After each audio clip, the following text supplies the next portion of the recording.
श्री कृष्ण शरणम मम।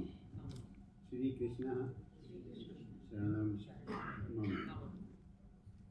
हरे नाम केवल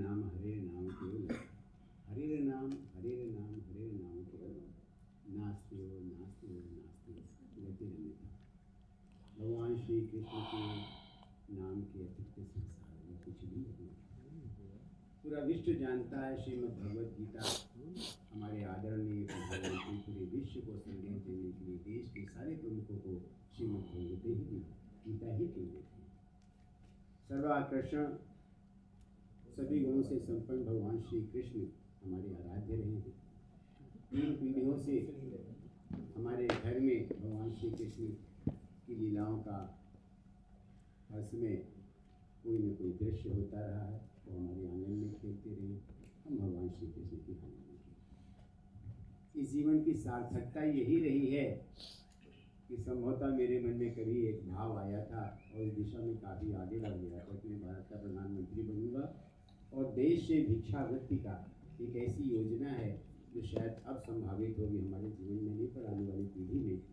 पर प्रभु की कृपा थी कि प्रभु चरणों में पढ़ करके जीवन को मैंने सार्थक किया, कृष्ण को अपना लिया, कृष्ण मेरे हृदय में आ गए। इसलिए कि मेरी माँ कृष्ण भक्ति रही है कि उनकी जीस, उनका प्रभाव, उनका गुण मेरे शरीर में आया। इस प्रकार मैं मानता हूँ ये पूर्व जन्मों के मेरे कर्मों का फल रहा हो और भगवान श्री कृष्ण के चरणों में आकर के जीवन का परम आनंद ले रहा हूँ।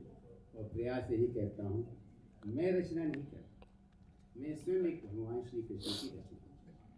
मैं स्वयं भगवान श्री कृष्ण की एक रचना हूँ और मेरे द्वारा भगवान कृष्ण की प्रेरणा से, भगवान कृष्ण की कृपा से कुछ रचनाएं भगवान को समर्पित हो जाती है। मेरा भाव। दास नारायण जानिए, दास नारायण जानिए तब जीवन अनमोल। दास नारायण जानिए तब जीवन अनमोल। कृष्ण भक्ति, कृष्ण भक्ति, कृष्ण समर्पण, कृष्ण कृष्ण के बोल, कृष्ण कृष्ण के बोल। इन शब्दों के साथ इस पुस्तक के बारे में इतना ही कहूँगा कि जीवन के जितने भी तत्व हैं भगवान श्री कृष्ण के, वो अप्रयास, सप्रयास नहीं, मतलब कभी मैंने प्रयास नहीं किया कि भगवान के इस अंग का, इस भाव का, इस लीला का वर्णन करूँ। तो भगवान की कृपा बनती, जब भाव आता है उंगली पकड़ करके ठाकुर जी से लिखवा लेते हैं। सारा निमित्त जो है यश भगवान श्री कृष्ण को है। उनके द्वारा दिया हुआ जो प्रसाद है वो प्रसाद जो है कविता के रूप में, भक्त कविता के रूप में, शब्दों के रूप में अंकित हो चुका है। और देश के सबसे बड़े प्रकाशक वाणी प्रकाशन ने सहमति दी। बहुत अच्छे ढंग से इस पुस्तक का उन्होंने प्रकाशन किया। बल्कि मैंने परसों की ये भी कहा कि ये संगम रहा है, हम इसको एक पूजा मानते हैं। प्रकाशक से मैंने कहा कि आपने पुस्तक नहीं प्रकाशित की, सब विषयों की पुस्तक जो प्रकाशित करती है वो प्रकाशित होती है। ये तो एक पूजा है, ये तो ये यज्ञ है। उस यज्ञ में आपने अपनी एक आहुति दी, एक आहुति मैंने दी, एक आहुति श्रीमती हेमा मालिनी ने दी और आज एक आहुति श्रीमती सुधा चंद्रन ने दी। तो इस आहुति से जो सुगंध, जो हवन की, जो हवन का जो धुआं है वो घर घर तक पहुँचेगा। उसको मैं धुआं नहीं कहता, मैं उसको पवित्र आभा कहता।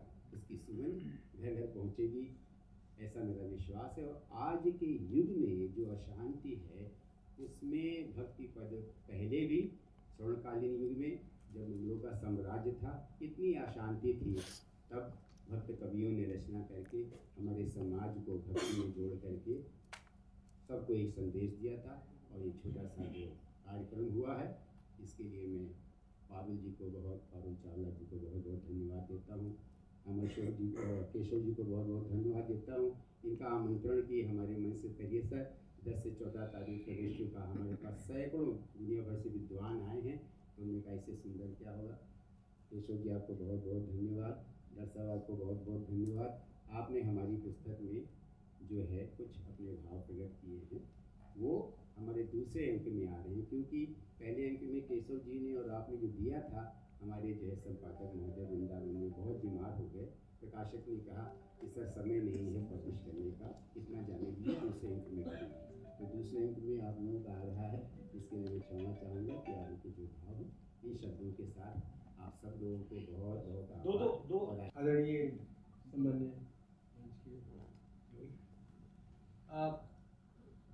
महाभारत के कृष्ण को लोगों तक, लोगों की भावनाओं तक पहुंचाने का, संवेदना तक पहुंचाने का काम भक्ति काल के कृष्ण कवियों ने किया था और ये एक बहुत ही महत्वपूर्ण योगदान था।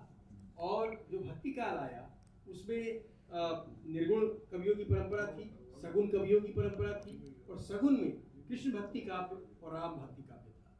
अब वो कृष्ण भक्ति काव्य जो वहाँ से चलकर आगे बढ़ा, बीच में एक रुकावट भी दिखी, लेकिन आज उसको पुनर्जीवित करने का काम नारायण जी ने किया है।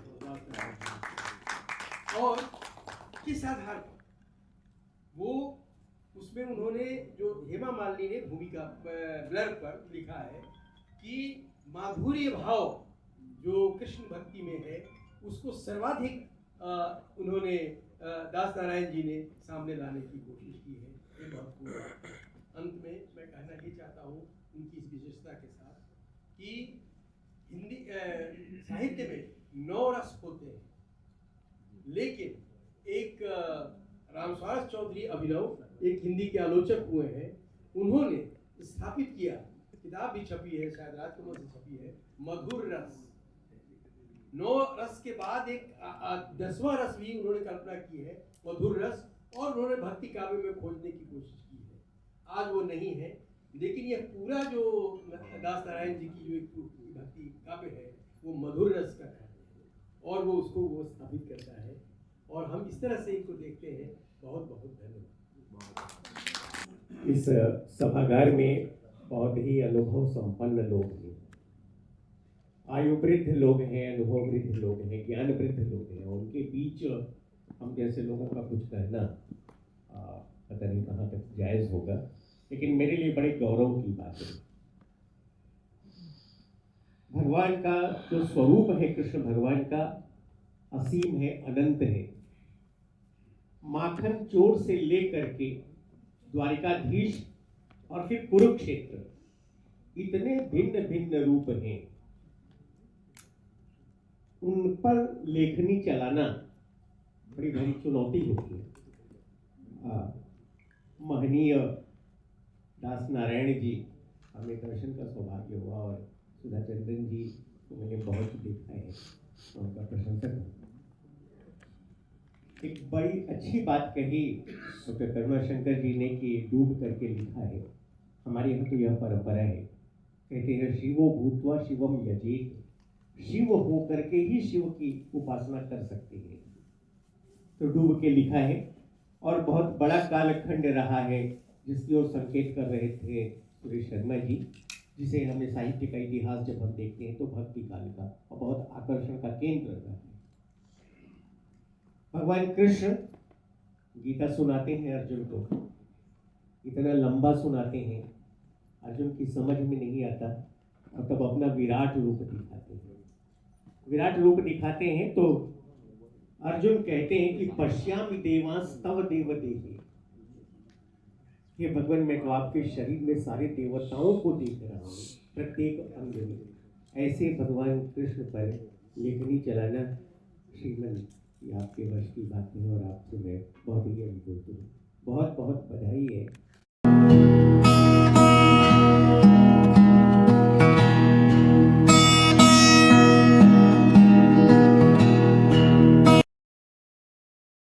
सबसे पहले आपसे जानना चाहेंगे, आज बहुत शुभ दिन है, बहुत अच्छा दिन है और आज ही यहाँ पे क्लोजिंग सेरेमनी है। सुधा जी हैं यहाँ पे, केशव जी हैं, what would you like to say?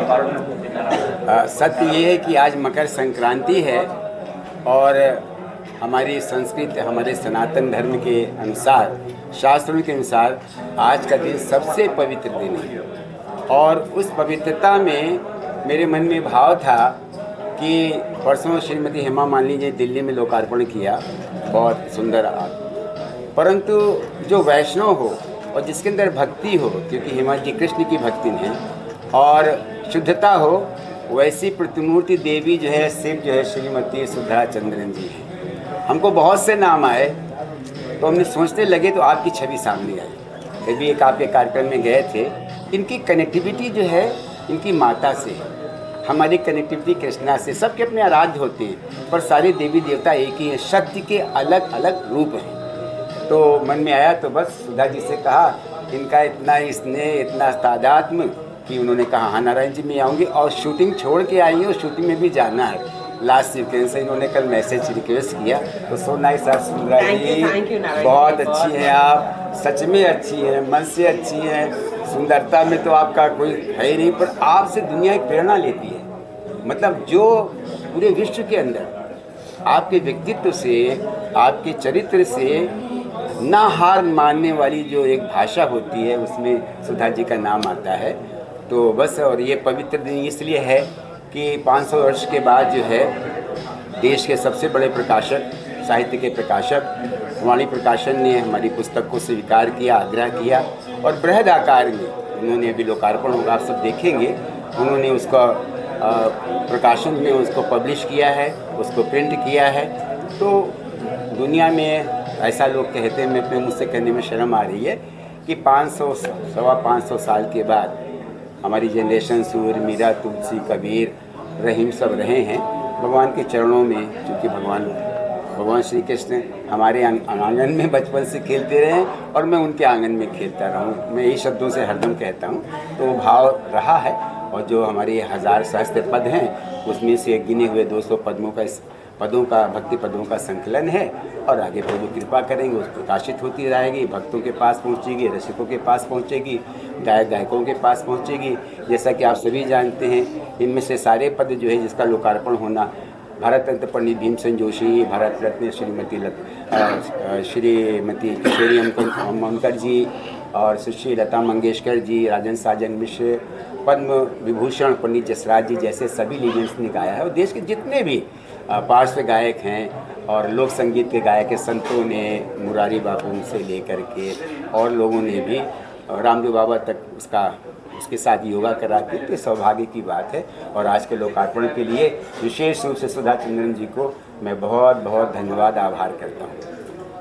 इतना प्यारा इंट्रोडक्शन नारायण जी ने कहा। सुधा जी क्या करेंगे आप इस भक्ति भरी आज जो ये इवेंट है उसके बारे में? मैं एक्चुअली मुझे ये बात समझ में नहीं आ रही है कि मैं वाकई क्या इस लायक हूँ जितना नारायण जी ने मेरे बारे में मेरी तारीफ़ की। एक छोटी मोटी कलाकार हूँ, अपने आप को मैंने कला के प्रति समर्पित किया है, तो शायद वही एक कनेक्शन है नारायण जी और मेरा, क्योंकि इनकी रचनाओं पर मुझे वो सौभाग्य मिला कि मैंने उन रचनाओं पर, कुछ रचनाओं पर मैंने परफॉर्म किया है।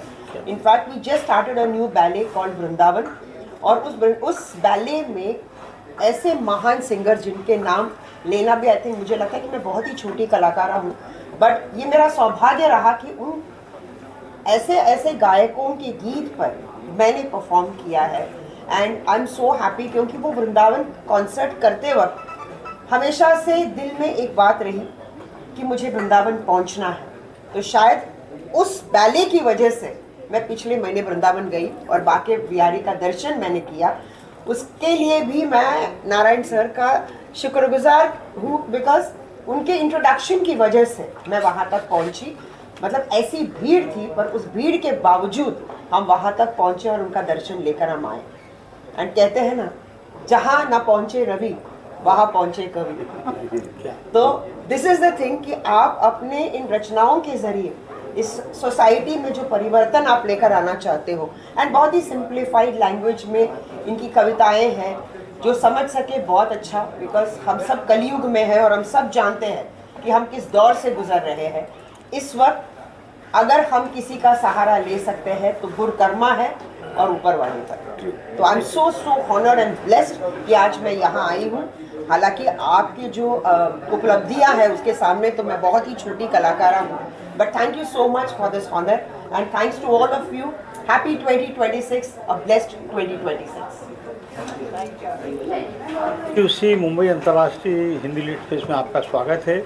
और ये जो 120 देशों में हमारा प्रयास रहता है और कार्यक्रम की पूरी गतिविधियां चलती हैं, तो इस मुंबई अंतर्राष्ट्रीय हिंदी लिट फेस्ट में अगर नारायण जी नहीं हो तो ये अधूरा लगता है, क्योंकि ये जो काव्य परंपरा को आगे बढ़ा रहे हैं। सूरदास, रैदास, कबीरदास, मैथिली शरण गुप्त। तो आज के युग में ये भाषा की मर्यादा, समाज को देखकर, देश को देखकर ऐसा लिख रहे हैं कि नई पीढ़ी भी इनसे प्रेरित होती है। तो अभी जो आपका लोकार्पण होगा पुस्तक का, कल परसों हेमा मालिनी जी ने किया है, दिल्ली में बहुत भव्य आयोजन था। नारायण जी के लिए हर कलाकार हर समय तैयार रहता है और हमारी ये संस्था के संरक्षक संजीव शरण जी हैं। अंदर लोकार्पण होगा ही अभी। धन्यवाद। Thank you.